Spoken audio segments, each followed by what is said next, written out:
the Black Podcast. I am super excited. Number one, because it's our anniversary, for the Deltas. So Yeah. all the Deltas in the house. But we want to thank you for coming right now to the Black Podcast every Thursday. It's been a year and a half, and we've been going strong, and we truly appreciate your help and your support and your sharing the content. So you make sure you do your job, your part, and I tell you that every week. Make sure you do your part and you share the content.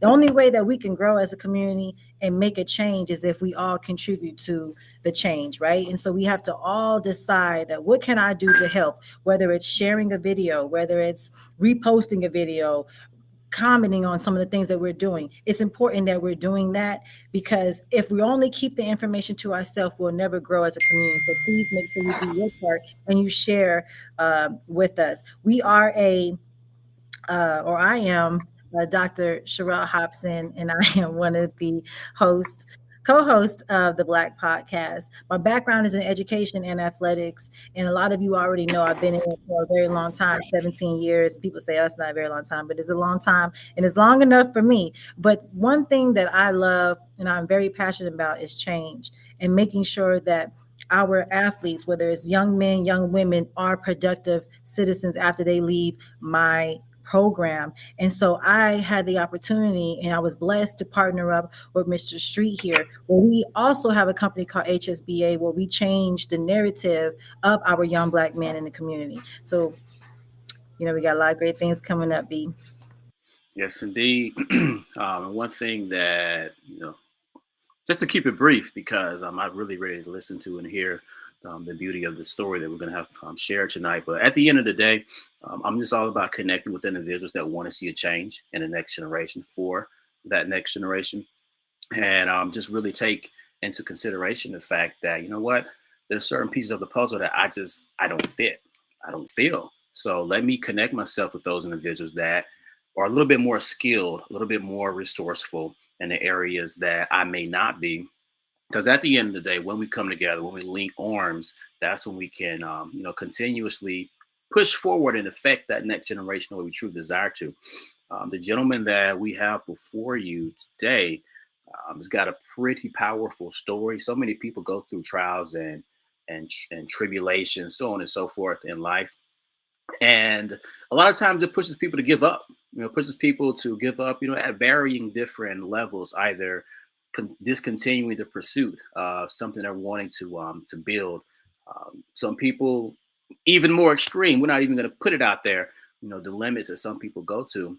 But the story that we're about to hear is definitely very powerful. I look forward to sharing it with you all and using the lessons to help us push forward as a collective for just the betterment of our people in that next generation. So, without further ado, we bring to you Mr. Kenneth Allen Thomas. How's it going, my brother? What's going on, y'all? Thank you guys for having me. Wonderful. Absolutely. We are just so honored. I'm so glad we booked you a couple of months before, ahead of time. And so we were For just sure. so excited to have you. And we said, we got to have him. I don't care how many times we have to have him, but we have to have him immediately. So Yeah, thank yeah, you yeah. so much I'm for here. being a guest. We want to get right into it. So we know behind every uh, glory is a story, and we want to Yeah. know more about you. So if you can tell the audience where you're from and the dynamics of your family. Yeah, so I'm originally from Newark, New Jersey, but I was raised in Willingboro, New Jersey, from the age of 5 years old, all the way up until my adulthood. Um, my father, Steve, is a sergeant in the Army, well, retired sergeant in the Army, master sergeant at that. My mother's has been an administrative assistant for the church for ever since I can actually remember, and from there I've pretty much been in dance from the time maybe about a teenager. So that's really like my trade. Now I'm a leadership coach and everything right now. But all that came about from my story with my youngest son, Kristian. My wife and I, Josie, we have about 4 children altogether. The oldest being 17, who's about to graduate high school and everything right now. So I'm about to have my first high school grad. And she's 17. My other son's Caleb is 12. He's about to be 13, and then we have Javion, who is 7, who's about to be 8. And then we have Kristian, who's the rock star of our family, who is 4, and he's going to be 5 this coming April. Kristian was actually born with trisomy 21. And for those that don't know what trisomy 21 is, trisomy 21 basically means you have Down syndrome. So he was born with Down syndrome when he was born. And that basically means that he has 47 chromosomes instead of 46 chromosomes. And the 21st chromosome has 3 copies of the same gene, right? So his particular condition, when, you know, a lot of babies with Down syndrome, some of them are born with heart defects, brain defects, low muscle tone, different things in that nature. Kristian didn't have any of that, but he did have a rare blood disorder when he was born. So when he was born, he had very, very low platelet counts. So your average human being probably has about hundreds of thousands of platelets when they're born, right? Kristian only had about 15 to 20,000, very, very low, and it was dropping. So he had to be in the NICU for the first 10 days of his life, until his platelet levels got up at least above 50,000 was the number that we were looking towards. So he had to have blood transfusions, things in that nature before he could actually leave the hospital. And when he was born, doctors would tell us that he could possibly end up having leukemia at some point in his life because of his rare blood disorder. And I'm a firm believer, I got faith in God and everything, and we just kind of like rebuke that like immediately. We're big on positivity. We're big on making sure the atmosphere is set, things in that nature. And that kind of comes from my upbringing and the type of upbringing that I had in my household. It was rarely like huge fights and arguments and things in that nature. Everything was pretty positive for the most part, at least from what I could see. But I know that there were some negative things that happened. But my parents did the best that they could to keep me in a positive environment at all times. Not saying that nothing bad didn't happen. Obviously, everybody has a bad day here and there, but for the most part, I didn't grow up in turmoil or nothing like that. My upbringing and the things that I went through came later in life, into my 20s, going from there. So that's just a little bit about me and how I became who I am today. I'm actually known as the dancing dad on the internet, for those that don't know, and that came from the fact that my son Kristian was diagnosed with leukemia just 14 months into his life. And for anybody that's watching this right now, and if you're hearing this, whether you're watching a replay, wherever it's at, and if you are going through something right now, whether you have a child in special needs, if you have a child that's fighting cancer or anything like that, before we dig in, I know we'll get into this, but before we go even further, I want you guys to know that setting the atmosphere truly, truly was the catalyst that set everything in motion for my son to recovery. And many people don't understand that, because 70% of illnesses start within the mind. So my slogan is, when we change the mind, we change the game. Absolutely. And I appreciate you sharing that with us. Yeah. A lot of times people, especially in our community, we look at somebody's life and we're like, wow, I want that life. I want the life he has or she has.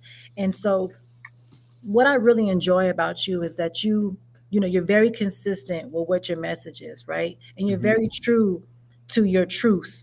Yes. And a lot of times we know, especially dealing within our community, some of us can handle uh, failure or disappointment, and some of us can't, right? And so we deal with, well, let's just avoid it, right? Let's just give up. This is what they say.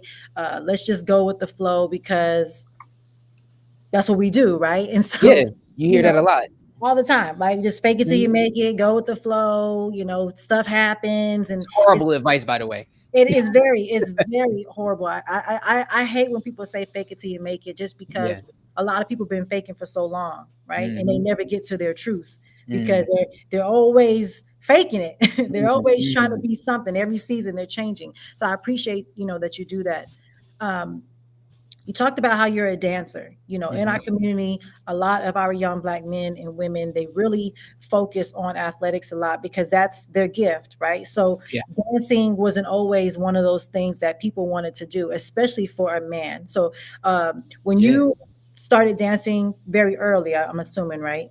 Well, I didn't really get into dance professionally until I was like 19 years old. My sophomore year in college is when I really started really going in. That's actually when I dropped out of college too. Like when I found dance for real, that's when I went in. But I was always dancing at the parties, stuff like that, since I was like 14. So Mhm. freestyling and things of that nature, it just wasn't necessarily structured. We didn't have a dance studio or nothing like that to grow up into. We didn't have no money for that type of stuff. Right. So really my dance studio was the club in the street. Like Right. that's how we learn, Right. back then. So so yeah, that, Right.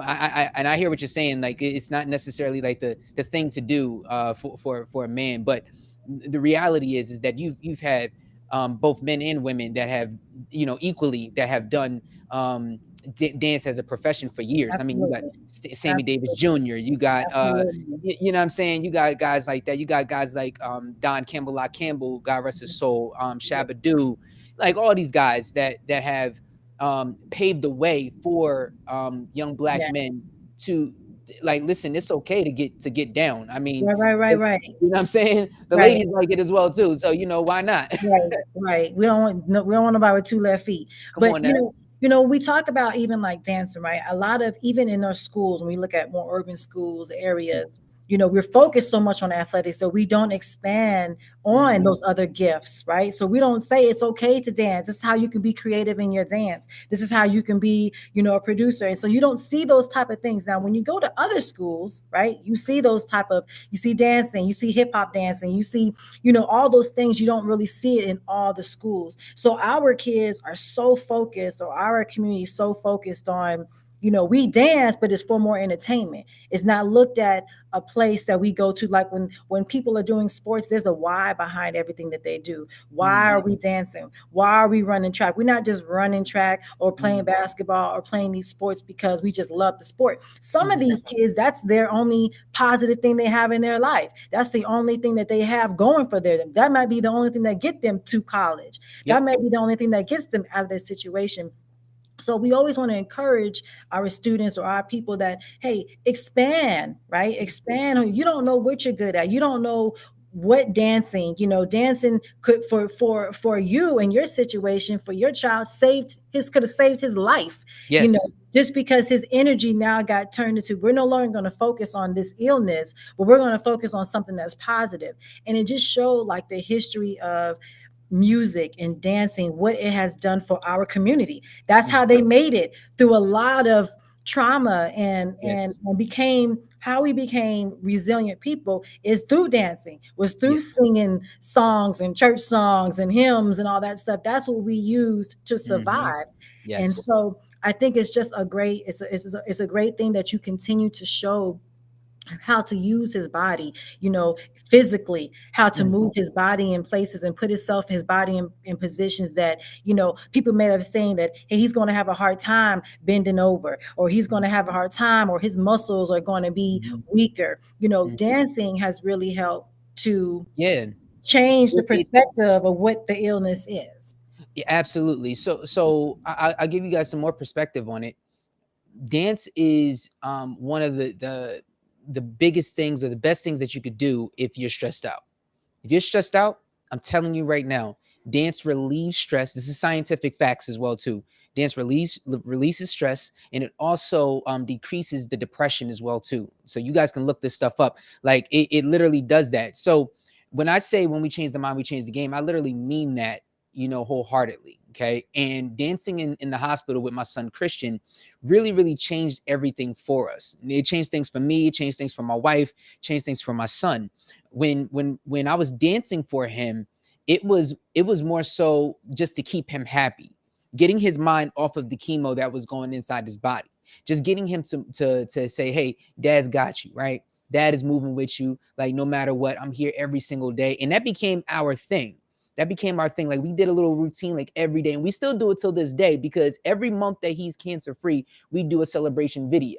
Every month that and even if it's not just that, just because, like, his memory, right? A lot of people with Down syndrome, they oftentimes develop Alzheimer's later in their life. So doing dance routines and things like that helps develop the memory as well too. So I'm not just dancing for the entertainment side, I'm dancing to help my son live a longer life as well too. So it's more than just, hey, we're just dancing on TikTok and Instagram and stuff like that.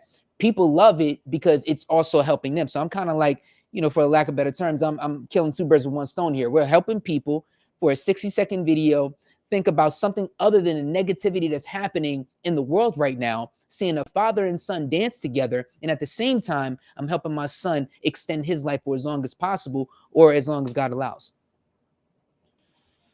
Man, I love so much, so much. I mean, you speaking my language, like just straight up speaking my language. Coming from a psychology background, there's a lot of things that we learn and we get into the space because we want to be able to help other people. Yes. We want to be able to, help people go through the situation that they're going through. But when we really think about it, it's helping us as well if we apply it. I know when I was working on my my bachelor's degree in psychology, I wanted to help individuals in their relationships because I was able to do so before getting my degree with a lot of ease, it seemed to be. And I had people looking at me, "Hey, Brian, you should study psychology. You really help people get through situations and they get pretty good results."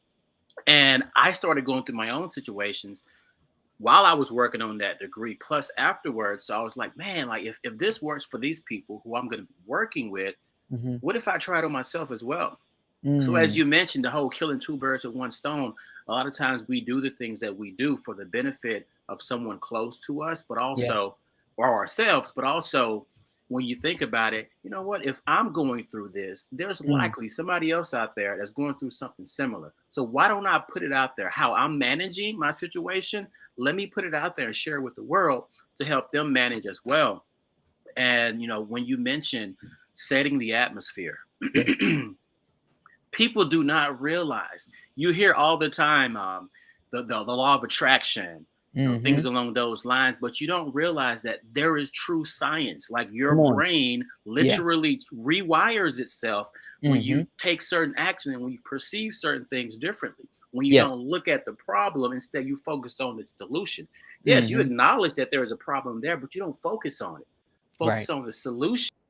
Yes. Yeah, absolutely. And your brain will attract more of what. But one thing I kind of wanted to go or get you to share more on is a lot of times whenever you're really close to your faith, specifically in the church, things along those lines, sometimes there's a gray line or a barrier when it comes to things that are more scientific. So it's like, okay, you're with the science or you with, the word. So kind of tell us how you've been able to bring those two components of who you are, making sure you get your mind in the right place and rewire some of the societal programming that we've been fed and how that plays along with your faith. Yeah. So listen, everything has a creator at the end of the day. And I believe that there's only one creator, right? So the same creator that created us is the same creator that gave the person or persons the idea to create what we have called science, right? The thing is that many people will believe science over the one who created us. So the reality is this, okay? There's nobody on this earth decided to be here. Absolutely not. Nobody said okay, I'm into earth, except for one, said I'm going to decide to just show up. Right. So therefore, we have to start looking at it from an outside standpoint. Okay. Everything that lives here is under time, space, and matter. In order for everything to have time, space, and matter, there has to be something that's outside of that that's controlling it. Right. So I look at it from that standpoint. If you are with the science side of it, okay, then you should maybe at least agree or try to analyze the fact that everything has a creation and it just doesn't pop up. It just doesn't appear. Everything that comes, in life has some form of an idea that was born and it came from some other being. And for me, I look at it like this. I tell people all the time, live beyond measure. Okay, live beyond measure. And what I mean by that is we have to start looking, beyond the surface. We have to start going deeper. We have to start asking more questions. Okay, what is the purpose of you being here? Why are you here? And I started asking myself that question too. Why am I here? What is my true purpose? Why am I here? What am I supposed to solve with the time that I have? Okay. And the other aspect of it, and sorry if I'm going all over the place, but I want to, I'm a piece it all together in a second. I want people to realize this.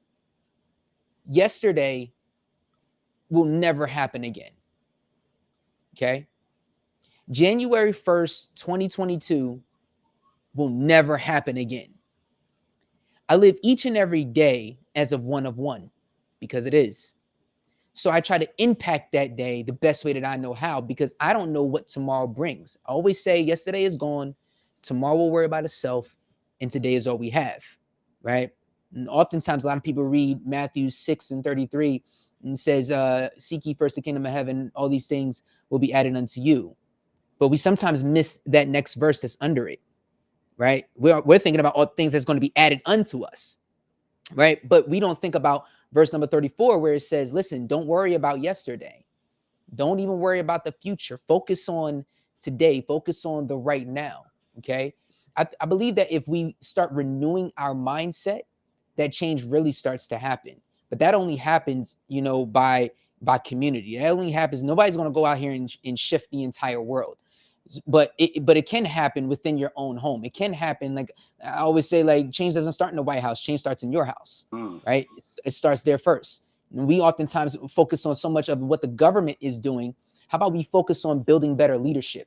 How about we focus on building better leaders? How about we focus on what's in our home and what we have inside there right here, right now? I got 3 Black boys. Okay. So therefore, I'm raising these young men, right, to be leaders in their respected areas. And I know if I raise them to do that, then that's going to impact whatever else happens, moving forward. So my faith in that plays a huge role and a huge part, because I have a priority list. Me and my wife, we have a priority list. What are the priorities? The priority is number 1, God first, my wife second, my kids come third. And they're cool with that. They're cool with being number 3. I had to explain to them why they're number 3 and why my wife comes, second, and she's cool with being number 2. I got to put God number 1 because I didn't decide to be here. I wouldn't have you if he didn't create me, right? So a lot of that, I get heavy in my faith a lot more now than ever. And I'll tell you guys a story. When I was 29 years old, my life really shifted.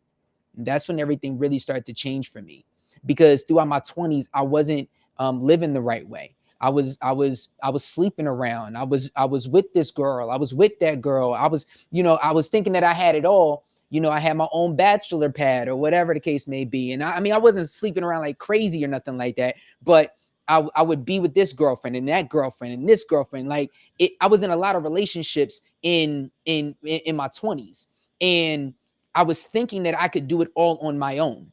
And I think that's really the main thing on where I'm going here, is that a lot of people feel like they can do it on their own, but the reality is that we can't. You have to have a level of faith that's going to bring you in, and the level of faith in the one who created you. Okay. When I was 29, I had no money. I was losing jobs. There was a recession that was happening at that time. So I had no dance work that was really coming in, and things were looking really, really shaky for me. And my mom had asked me to come home. By this time, my mom and dad were divorced and everything. So my mom was living here in Jersey. My dad had moved across the country, and my pride was getting in the way. My pride was getting in the way. Maybe I think I could still do this. I could make a comeback. I can make it happen, right? I had that type of mentality where I can do it. And the reality is that I couldn't do it. My electricity was getting shut off. The heat was getting shut off. Like, I'm sitting here in a prideful state, in a prideful position, instead of asking for help. And sometimes God will do that. He will strip everything from you just so he can get your attention. Why? Because he loves you that much. So I'm out here living spiritually homeless, in a sense. I was spiritually homeless, where everything was taken from me. I didn't have nothing, and I was being too prideful to ask for help. And then at this point, I said, you know what? I'm just going to go ahead and do it. I'm going to move back home. I moved back home to my mom's house. 2 weeks after I moved back home to my mom's, my friend calls me up. He said, yo, you good? I said, yeah, I'm good. Like, wow, what's up? He said, nah, your house is on fire. I was like, bro, I'm in my house right now. What you talking about? He said, nah, bro, like, I'm looking at the news. Your house is on fire. And I said, homie, I'm in my house right now. Like, there's no fire here. He said, turn the news on. I turned the news on, and there it is on NBC. My house that I've been living in for 4.5 years, that I was being stubborn of deciding whether I wanted to stay or go, was on fire. The only one in the complex that was lit on fire. And here the helicopters and everything is on the sky cam and all of it.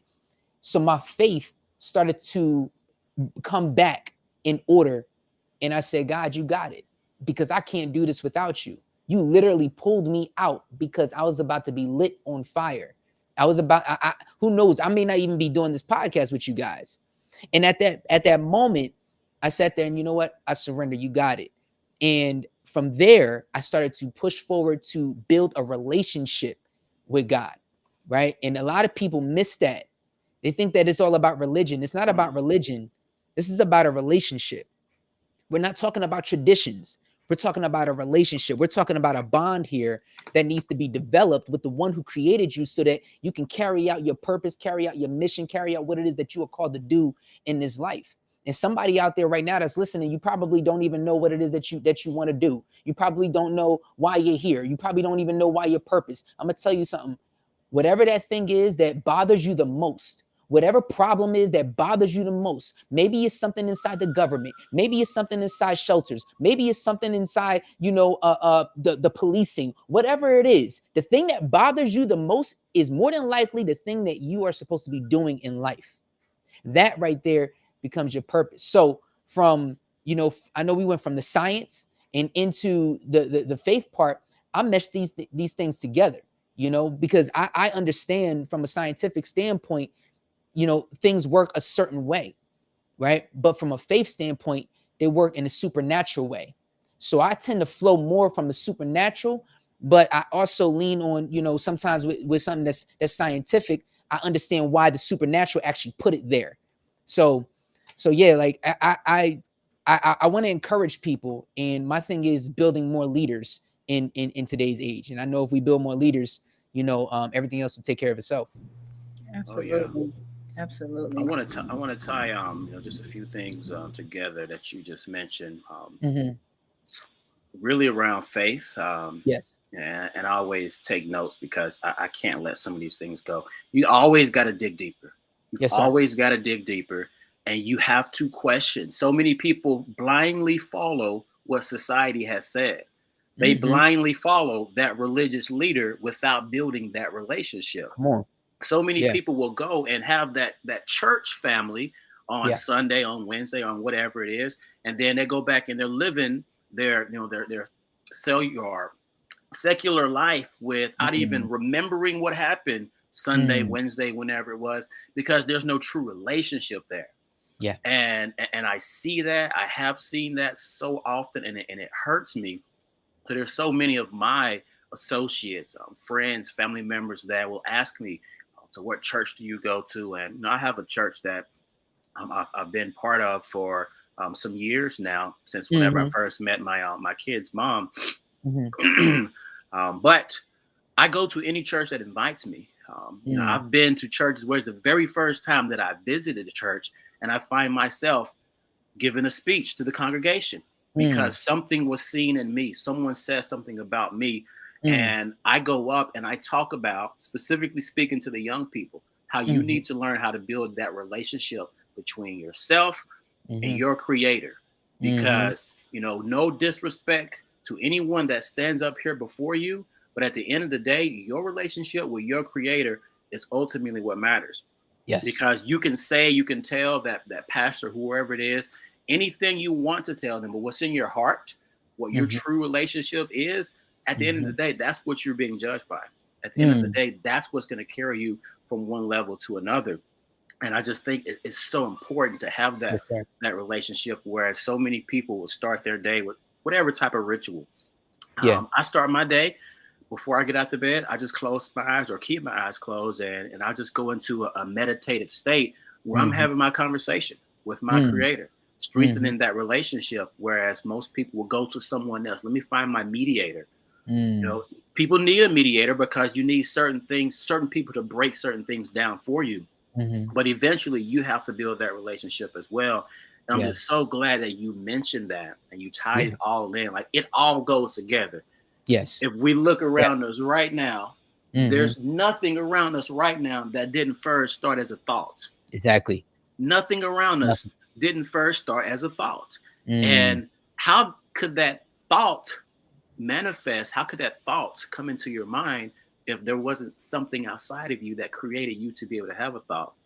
So Mm-hmm. I'm just glad that you mentioned all of that and tied it together to really make sense of it to people who are more science driven as opposed to faith or vice versa. Yeah, I think that you know, to your point where a lot of people go back to the secular part after they receive a word. Well, the enemy comes to steal the seed, right? The enemy comes to steal the seed. And the minute that you get a word, the minute that you get something, I mean, how many times have you gone to church? You probably hear a good word, and that word was probably for you. And then you get in the car and you start cursing out your kids, right? You get in the car and you start, somebody cut you off or whatever, and then you start going off, and then everything that you just got just flew out the window. So I always encourage people to hold on to the seed that you was given. Hold on to that word that you was given. You don't ever let, or allow the enemy to sit there and steal your seed. For some people, they will take it and they will benefit from it, and they will hold on to it. But many people, because of their lack of knowledge, will oftentimes allow the nonsense to sit there and take place in their life and let that seed be, taken away. Once you put a seed inside anything, it has to be watered. It has to be watered, it has to be nurtured. You got to keep grooming that thing until it's going to sprout and grow.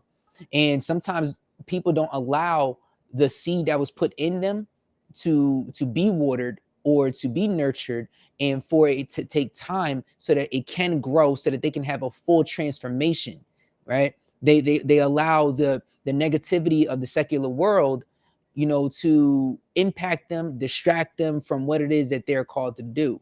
I feel that a lot of us, we have to understand that we're even though we're in this world, we're not of this world. This is like something that we were brought here for a reason, to set a precedent for a reason. So we throughout life, you kind of get to a point where I think, like, uh, the distractions come, whether it be school, whether it be something that may be going inside the home, something at the job. Every person, I believe, is called to be a leader in some way, shape, or form. So that's why I'm always pushing leadership. I'm always pushing leadership and trying to teach leadership so much, because we're called to do something. Even my sons, like, you guys are leaders. You don't have to be, a follower. If you follow too much, who's going to follow you at the end of the day, right? So I just feel very, very passionate about leadership, and a lot of this really didn't stem until, that time when I was in the hospital with my son for 149 days, battling cancer, battling this leukemia, defeating this thing. Because, even when I did have the beginning of my transformation, there were still a lot of ups and downs, right? I had to get it to where it started to be consistent. And I think that's what people sometimes miss, is the consistency in a person. And when they don't see someone as consistent, they're not going to make the transition themselves. Because why should I be consistent and change if you're not doing it? You're showing me something different other than, what you're telling me. Absolutely, That's it. absolutely. One thing I want to, touch on as well is before you can, I believe that before you get to that place, you have to acknowledge, hey, your space that you're really in. And we talked about that before the show, people faking it till they make it. Well, we can never grow or get to where we need to be if we don't take that time to acknowledge. And sometimes, he gets our attention through, things like what you talked about, how it wasn't to the fire that you realized you had to surrender. It Mm, wasn't to certain things that we felt that we have to. And sometimes for some of us, it always takes that point where God's like, okay, you know what? You've been super busy. So this week you're going to be sick. And now you're mm, forced to sit and be in your house, right? Because you're always so busy. You never get to work on your business plan because you never have time. Well, I'm gonna mm, make some time for you, right? So I really appreciate you really acknowledging that space that you were yeah. in so that you can grow, whether it was through surrendering or whatever. Um, I also, really enjoy when you talked about consistency, right? It's like Mhm, we don't give ourselves, we plant seeds and then we say something doesn't work, but we don't give ourselves enough time to mm, see. harvest, Yes. right? Because we're so used to everything being quick and fast. And so if you don't have that patience for yourself, you got to surround yourself around people that do. Like I'm one of those, I want to see results. I'm ready to right now, where they at? So people that I surround myself with, even my partner, that's why he's laughing, uh, because he's the one is saying, well, there's a process. And I'm like, well, how long this process is going to take? Because we got Yeah. things to do, you know. And so, Mhm. and that's the gift of being able to say, hey, I mean, these are my areas that I feel like is your strong points, and your strong points maybe were areas that I'm weak, or vice versa. But I Mhm. really appreciate that you continue to talk about that, how just being patient with yourself and allowing to go through that process. I also really enjoyed the part where you talked about, I always use an example of the lady that pulled his garment, right? Mhm. He was on his way to do one thing, and then Mhm. it wasn't until he got a tug on his garment, that he stopped in his Yeah. place and healed, right? Yeah. I always tell people, stop worrying about the push. Everybody was pushing him to go save one, but Mhm. it was the pull that he had to Mm. stop and pay attention to. And I feel like that's exactly what we are. That thing that you feel when you're at night, when you're asleep, and it's Mm. always constantly pulling at you, that's it. Mhm. Mm. Everything that everybody else is telling you to do that you're good at, oh well, you should really do this because you're really good at that. A lot of us do a lot of things in life because people are pushing us to. But what is that Yeah. one thing that's pulling you in? What is that thing that you think about in the middle of the night? I always tell people that, you know who would ever, or with you, who would ever thought that dancing would have changed your life financially, spiritually, Mhm. emotionally? We Yeah. don't we don't teach those things, but God has told us that your gifts will make room for you. The money will come, the people will come, the resources will come, but you have to operate in the gift that He's given you, the plan and purpose that He has for your life. And Yes. it's unfortunate that a lot of times it's that pain that we have to go through the pain first, or see the pain or the trauma, to understand what our gift is. uh, Yeah.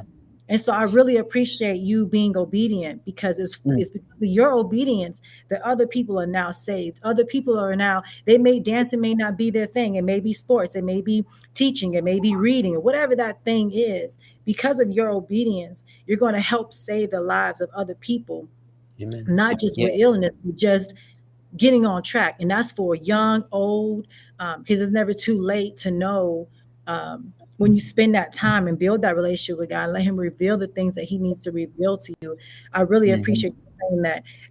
If you can just expand a little bit on your your initial, I guess, thought process or feeling Mhm. when you found out that, you went through these other children, and it was Mhm. like, okay, he's straight, okay, he's good, okay, wait a Yeah. minute. Wait Yeah. a Yeah. minute. So Yeah. if you can talk about, um, that space, right? If you Yeah. can talk about just that initial, like, how did you get to that point of knowing, like, okay, wait a minute, and then actually be able to deal with it? Yeah. So with Christian, it was different, obviously. Me and my wife, we had no idea how to be special need parents at all. Like, we were just like, well, what is this? We had a test done, and the test had indicated that he would had a 76% chance that he would have Down syndrome when he was born. I think what pushed it a little bit more was how the doctors at the time that was seeing my wife, um, would try to encourage us to abort him. And I'm the type of person where, number one, I'm not aborting anything, especially if I had very, very little part in creating, Christian. So I was just a vessel. So that's number one. Number two, um, when you tell me not to do something, I'm more prone to go ahead and do that thing. I'm the type of person like, okay, I'm gonna go try it out anyway. When you tell me not to do something, unless I got enough wisdom not to do it, I'm just I'm just that type of person sometimes. And I've always been talked about, laughed at as a kid, bullied as a kid, skinny Kenny, da da da da. So it rubbed me the wrong way on almost every doctor visit when the doctors were trying to get us to abort. And I'm like, why is that? Because he's going to be special, not special needs, but he's going to be special for some reason. So my headspace honestly was, I don't know how this is going to turn out. I don't know how this is going to be. All I know is that I gotta trust God. And I'd be lying if I said that that I wasn't nervous. I was nervous because I didn't know what to what I was gonna what was gonna happen at all. But I had to put trust and faith. This is the ultimate faith right here. This is the ultimate like trust that you got to put in when you have a child that has special needs. Then 14 months down the line, when you have that same child develop leukemia, oh, this is the ultimate trust factor here. Like this is on some next level. Like, hold up, God, you like I'm just now getting used to being a special needs parent. Right now I gotta now he has leukemia. What are you telling me right now? Like what's going on? So for my wife and I, it was like we had that why me moment, like why us, if I'm being honest. And it was a challenge. It was a super challenge for me. And I said, you know what, we're going to take it one day at a time, one step at a time, and we're just going to continue to push it from there. When the doctors came in and they said that Kristian had leukemia, well, let me back up a little bit. What happened was Kristian would have to get blood work done every week, at least 2 or 3 times a week. He would have to get blood work done. Poor kid. They was just poking him and just to make sure that everything was okay. His hematologist said that she wanted him to go to CHOP to get a second opinion. Children's Hospital of Philadelphia. They took really good care of Kristian and everything, by the way. So shout out to them. And at that time, I thought it was just going to be regular. Go into the hospital, boom. They're not going to find nothing, and we're going to go home to Dave & Buster's and have some fun. Kids just got out of school, and they had really good grades and everything that year. So we was going to go ahead and celebrate. But 1 hour turned into 2 hours. 2 hours turned into about 3 hours. And then 3 hours turned into about 32 days straight in the hospital. Not a bag packed, nothing planned at all. Like life just shifted for us. And at that moment, people always ask, what did I do? And I literally left the room. The minute that I found out that my son was diagnosed with leukemia, I left the room. Why did I leave the room? Again, like we talked about in the beginning, it was about setting that atmosphere. I had to go, I'm a big football fan, so I had to go talk to my coach, and I needed to get the play call because I'm the leader of my team. I'm the quarterback of my team. I had to make sure I go give my team the right play call on what we're going to do before chemo even hits his body. So God gave it to me. Listen, set the atmosphere. I don't care if you're a nurse, a doctor, a tech. I don't care if you're a tarantula. You walk into this room right here, you got to have a positive attitude. Put that off into your family. Put that off into the doctors, the team of doctors that was going to be caring for him. Doc, listen, before you even begin and give us this rundown, I know he has to go into surgery, but I need y'all on the same page as us. Okay, we got to set a precedent here. We got to make sure that everybody has a positive attitude. I don't know what you're going on in your personal life, but they ain't got nothing to do with me. Okay, no disrespect, but this is my son's life we're talking about here, right? And we can't be afraid to set the tone. You know what I'm saying? But you do it in truth and love at the end of the day. But you can't be afraid to set the tone. You can't be afraid to ruffle somebody's feathers or anything like that when somebody's life is on the line. So, and you're trusting people that you don't know to do a great job, right? Just because that's their profession. This is what they do for a living. So you're trusting them. Never heard these people before a day in my life. For all I know, it could be anything. You can make a mistake, whatever. But this is where the ultimate trust comes in. I think at this point, God was already kind of grooming me for what was to happen over the course of things that had happened in my life previously. And I'll go into a little bit of that. I was married, when I was 21, very, very young. And me and my ex-wife now, whatever, we had got divorced. And the reason why is because we had a child together, and 2.5 years into that relationship, into that, that marriage, and the child that I had with her, I found out that she wasn't biologically mine. Mm. So that was the hugest challenge that I faced in my life. And at the same time, I was getting divorced. And at the same time, my mom had developed lymphoma cancer. All this is happening all at the same time. So I feel that what was happening in my life previously from age 21 all the way to age 25 was preparation for what was going to happen when, you know, my son had developed leukemia in my 30s. So, you know, to wrap this whole part up here, it was, you know, my feeling and my thought process, it didn't go negative. It remained positive, and it continued because once Kristian was born, it was like, how can you not love this kid? How can you, like, you can't not love him. Like, he has the sweetest face, and he shows love and unconditional love at that in a way that most humans don't. Like, if he does something wrong, if he hits you by mistake, automatically he apologizes. You know, some people wouldn't even apologize for cutting you off on the road, or some people won't even apologize just for, like, you know, hanging up the phone or whatever. If there's a misunderstanding, it'll take them months to apologize. When Kristian does it immediately, because he knows, like, there's a level of love that he has that, you know, most humans don't. So I think that that's one of the reasons why he's here, is to show that unconditional love. It doesn't matter your condition, it doesn't matter your situation, it doesn't matter what you look like, it doesn't matter what you sound like. It's the fact that, you know, we're to show each other as human beings, as brothers and sisters in Christ, you know, unconditional love, period. Yeah, man. And so many people just refuse to allow that to Yeah. be. People are so quick to hold a grudge. People are so quick to, you know, cast blame and, you know, not find, okay, where can I grow to be able to let this go? Um, just looking at the fact of the positive perspective taking. When I was working on Mm-hmm. my master's degree, you know, typical students want to get out of class early, don't want that extra assignment, you know, wanted to just pass by super quick. I was that guy that's always asking questions, wanting to learn more, Mm. asking questions even after the release bell had or time has gone. Always just shouldering more responsibility than was mine.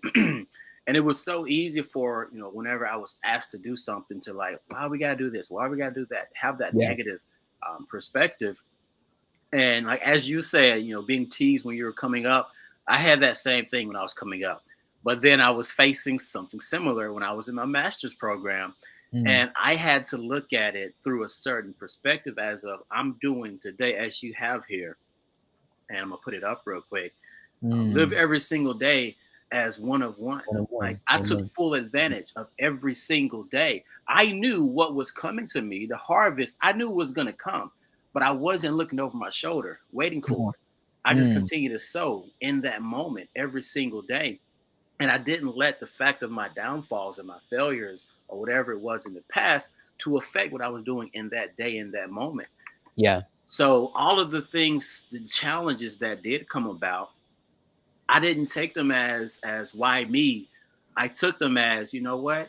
I'm gonna take this, and moving forward is gonna be part of that who is or which is building me to be able to face what's coming forward. So we always have to realize that the negativity that we go through is part of our development. Mm-hmm.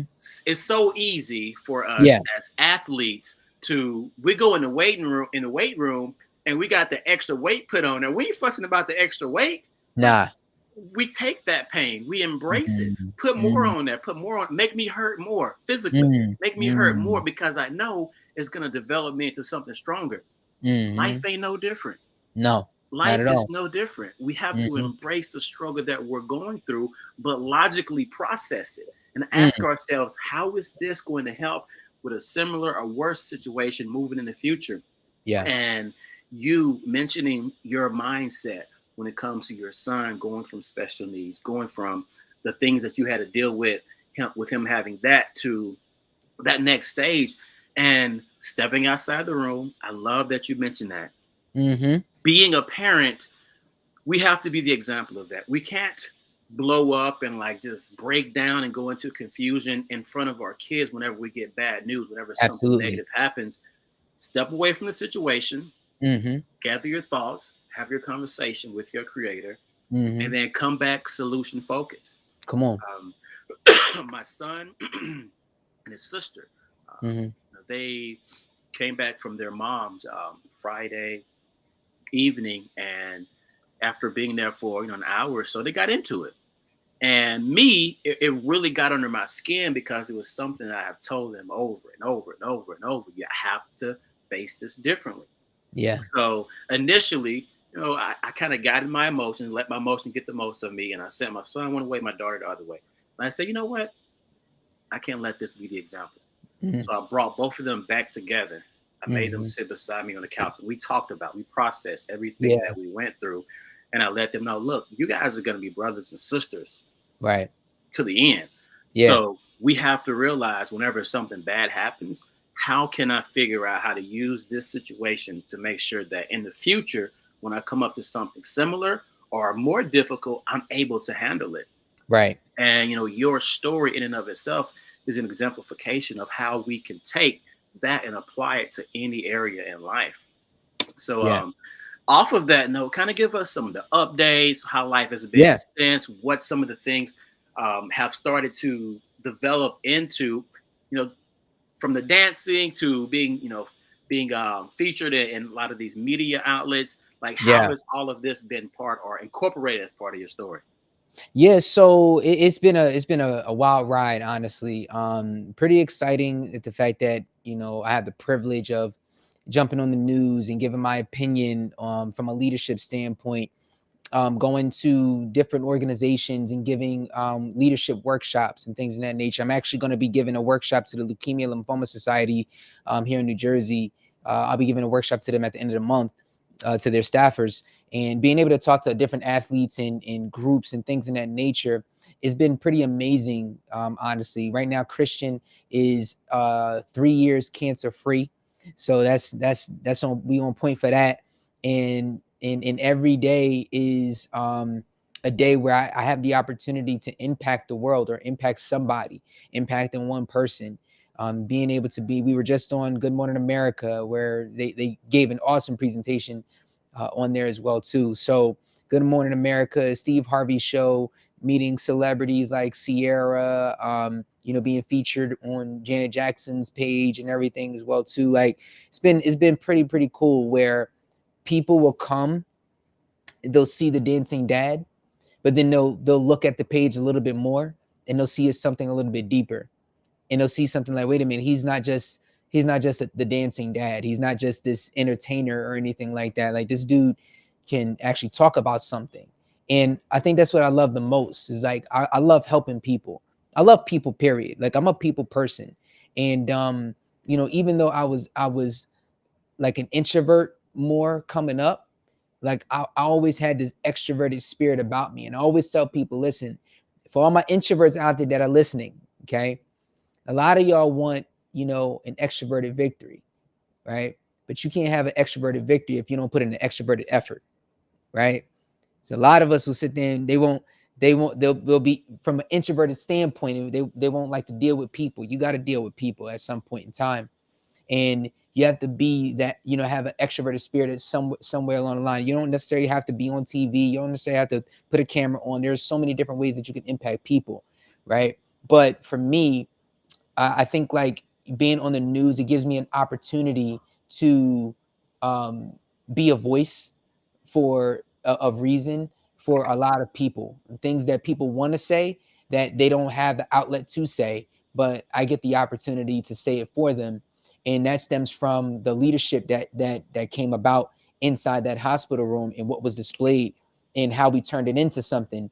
And I think it was more, not just the dancing, but the messages that were behind the dancing that I added on to it, that really attracted people to want to be able to listen. That's real. So real. And at the end of the day, leadership is universal. So Yes. if you can be a leader in one area of life, you just need to know what are the minor tweaks I need to make to be a leader in this other area of life. Yeah. Um, Yeah. I love your message around introvert and having that, extroverted win, so on and so forth. I like my alone time. I like Yeah. being, by myself in Yeah. my own zone. Yeah. But when I get around a lot of people, I have to be doing something or in an atmosphere that speaks to my heart. Yeah. So when I became a speaker, I didn't speak because I wanted to be a speaker. I spoke because my heart had a message that needed Mm, to be delivered. exactly. And I was the vessel that needed to deliver that message. And then it was Right. the people around me like, Brian, you should really look into speaking more often because yada, yada, yada. Like, but why? Like, I just, like, this is part of my job. Yeah. And when I was able to tie anything that I was asked to present on, I was not going to go and present on something I didn't have a true belief in. So Mhm. if you want me to be a spokesperson for what it is that you have to offer, tell me about what it is. We'll have a conversation and then I'll go and present.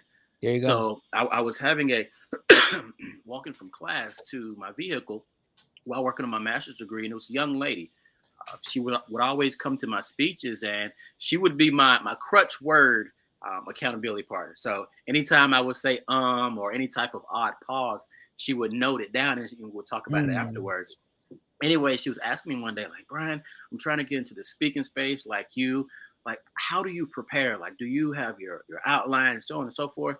I said, I have a some bullet points, mental bullet points in my head. Everything else, it comes from the heart. yeah. It's straight from the heart.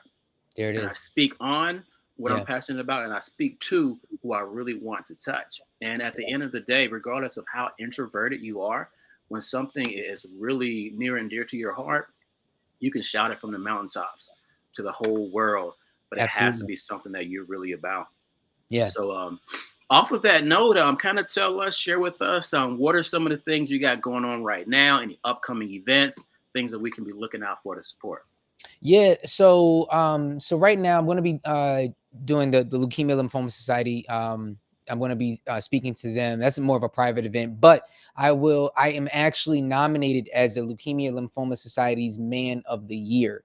Okay. So that is a very, very huge thing that I'm gonna be a part of. So this coming March, people can go ahead and sign up to be a part of Christians Conquerors, which is going to be the team that raises money for leukemia and lymphoma research, and to help people be able to have better treatments, because there's not a lot of great treatments and everything out there. So the mission is to raise the money, raise the funds, so that they can have better treatments, better clinical trials, things like that. Less on so much chemo, and more from a, what can benefit them better. What are some of the things that they can do better than that, or bettering the chemotherapy as well too, and making it less painful and things of that nature. But with that, speaking engagements and everything that'll be coming up soon.